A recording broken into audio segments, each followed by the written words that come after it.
Hebrews chapter 10, let's begin reading at verse 21.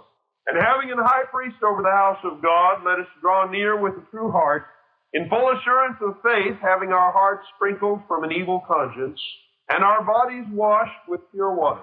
Let us hold fast the profession of our faith without wavering, for he is faithful that promised. In verse 35, cast not away, therefore, your confidence, which hath great recompense of reward. For ye have need of patience, that after ye have done the will of God, ye might receive the promise. For yet a little while, and he that shall come will come, and will not tarry. Now the just shall live by faith, but if any man draw back, my soul shall have no pleasure in him. But we are not of them who draw back unto perdition, but of them that believe to the saving of the soul. We want to outline Hebrews the 10th chapter for you. We're not going to break it down into the finest detail, but we want to give you just a basic picture of what it's all about. Let's look at this just briefly. He shows us in the last two verses of the chapter two basic types of Christians. He shows us the one type, who are very simply those who draw back. Paul says in the last verse, we are not of those who draw back, but he shows that there are some who draw back from faith. Then the second type is those who continue in faith or believe, as Paul said in the last verse. Reading those two verses again, now the just shall live by faith, but if any man draw back for what? For faith. My soul shall have no pleasure in him, but we are not of them who draw back. You want to know where they draw back to? Paul tells you right here. We are not of them who draw back unto perdition or a lost or damned condition, but of them that believe to the saving of the soul. And he's speaking about a continuous process of belief. So there's two basic types of people that he's dealing with here. One having to do with those who continue in faith, the other having to do with those who draw back from faith. Seeing as how Paul summarizes what he's been saying by building us this picture of two kinds of people, two kinds of conditions, those who continue in faith and those who draw back from faith, then we can expect that within the context, that's going to be an important subject. And that's what we find. Next aspect of the context shows us in verse 23 and also verse 35. We need to hang on tight to our faith. Hold fast to our faith, our confidence. He said, don't cast away your confidence or your assurance of that hope. Let's read those two verses. Verse 23 says, let us hold fast the profession of our faith. He's speaking to people who are genuinely saved, telling them to hold fast what they've got in genuine salvation. Brother, if somebody can come along and prove to an individual that they are holding to something that's not a genuine faith, then they ought to be ready to turn loose.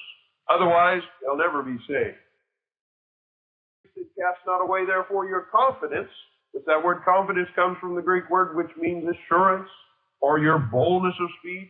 What he's saying is that assurance that you have, that boldness, that positiveness of your salvation, he says, don't cast that away, which hath great recompense of reward. The final verses tell us there's two kinds of people, those who live by faith, those who turn loose of their faith.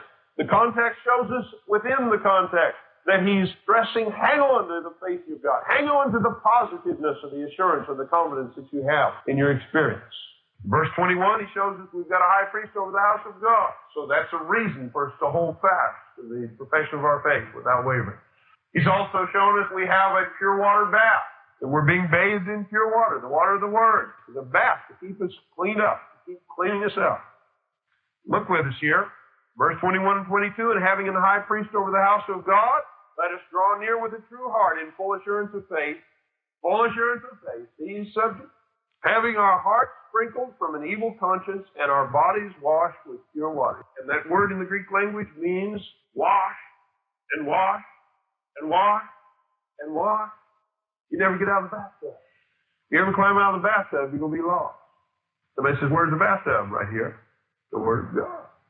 That's the pure water that washes us. Amen?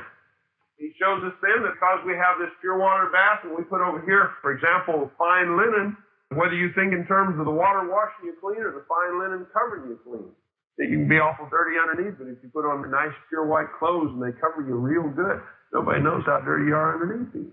And that fine linen is used in the same symbolic manner as what the water is. The water is used in the sense of showing a cleansing action. The fine linen is used in the sense of a covering action. It's all a picture of the Word of God. God uses so many things. He uses His blood, the blood of Christ. He uses fine linen. He uses water.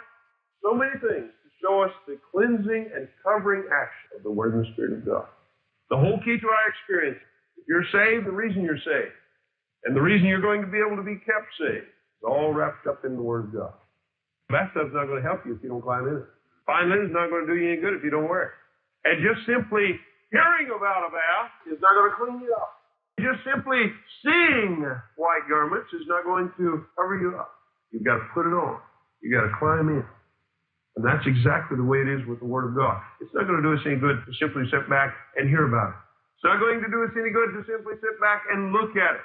You've got to climb in, put it on. That's our salvation.